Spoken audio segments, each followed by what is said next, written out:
1. It happened at that time that Judah went down from his brothers and settled near a certain Adullamite whose name was Hira. 2. There, Judah saw the daughter of a certain Canaanite whose name was Shua. He married her and went into her. 3. She conceived and bore a son, and he named him Er. 4. Again, she conceived and bore a son, whom she named Onan. 5. Yet again she bore a son, and she named him Shelah. She was in Chezib when she bore him. 6. Judah took a wife for Er, his firstborn. Her name was Tamar. 7. But Judah's firstborn, was wicked in the sight of the Lord, and the Lord put him to death. 8. Then Judah said to Onan, "Go into your brother's wife and perform the duty of a brother-in-law to her. Raise up offspring for your brother."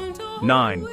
But since Onan knew that the offspring would not be his, he spilled his semen on the ground whenever he went into his brother's wife, so that he would not give offspring to his brother. 10. What he did was displeasing in the sight of the Lord, and he put him to death also. 11.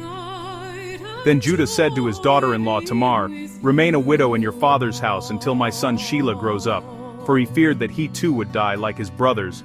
So Tamar went to live in her father's house. In course of time, the wife of Judah, Shua's daughter, died. When Judah's time of mourning was over, he went up to Timnah to his sheep-shearers, he and his friend Hira, the Adullamite. 13. When Tamar was told, "Your father-in-law is going up to Timnah to shear his sheep." 14. She put off her widow's garments, put on a veil, wrapped herself up, and sat down at the entrance to Enaim, which is on the road to Timnah. She saw that Shelah was grown up, yet she had not been given to him in marriage. 15. When Judah saw her, he thought her to be a prostitute, for she had covered her face. 16. He went over to her at the roadside and said, "Come, let me come in to you." For he did not know that she was his daughter-in-law. She said, "What will you give me that you may come in to me?" 17. He answered, "I will send you a kid from the flock." And she said, "Only if you give me a pledge until you send it." 18. He said, "What pledge shall I give you?" She replied, "Your signet and your cord, and the staff that is in your hand." So he gave them to her, and went into her, and she conceived by him. 19. Then she got up and went away, and taking off her veil she put on the garments of her widowhood. 20. When Judah sent the kid by his friend the Adullamite to recover the pledge from the woman, he could not find her. 21. He asked the townspeople, "Where is the temple prostitute who was at Enaim by the wayside?" But they said, "No prostitute has been here." 22. So he returned to Judah and said, "I have not found her." Moreover, the townspeople said, "No prostitute has been here."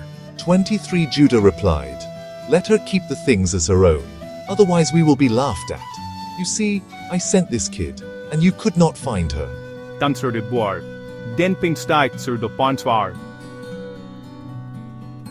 About 3 months later, Judah was told, "Your daughter-in-law Tamar has played the whore. Moreover, she is pregnant as a result of whoredom." And Judah said, "Bring her out and let her be burned."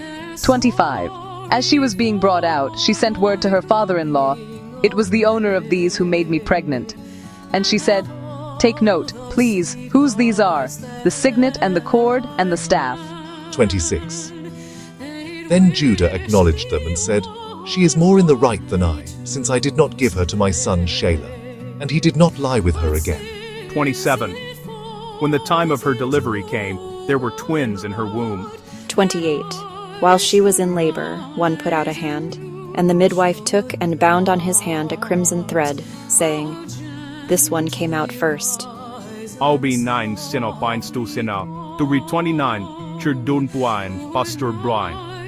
But just then he drew back his hand, and out came his brother, and she said, "What a breach you have made for yourself." Therefore he was named Perez. 30. Afterward his brother came out with the crimson thread on his hand, and he was named Zerah.